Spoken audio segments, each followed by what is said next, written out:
این قدرتمندترین و بزرگترین کشنده جهانه که در مدل‌های مختلف توان کشش 550 تا 1000 تن رو داره. محصولی از شرکت فرانسوی نیکولاس، اون هم با مشارکت کامینز، کاترپیلار، مان، مرسدس بنز و رنو.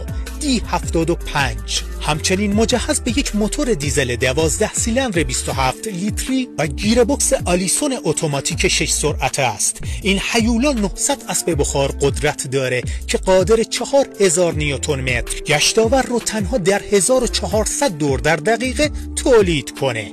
مشتریان اصلیش چین، استرالیا و افریقای جنوبی بودند. دقیقاً به این تصاویر نگاه کنید. نیکولاس در سال 2016 نسخه های 32 لیتری رو اون هم با موتور کاترپیلار 1000 و 1150 اسب بخاری روانه چین کرد و گفت 1100 تن رو میکشه. دقیقاً همین تصاویری که مشاهده کردید. به نظر شما وزن بارش چقدره؟ ابعاد، سرعت و وزن این هیولا داخل کپشن ذکر شده. اگر به این موضوع علاقه مندی، پیج ما دانستنی استار رو دنبال کن.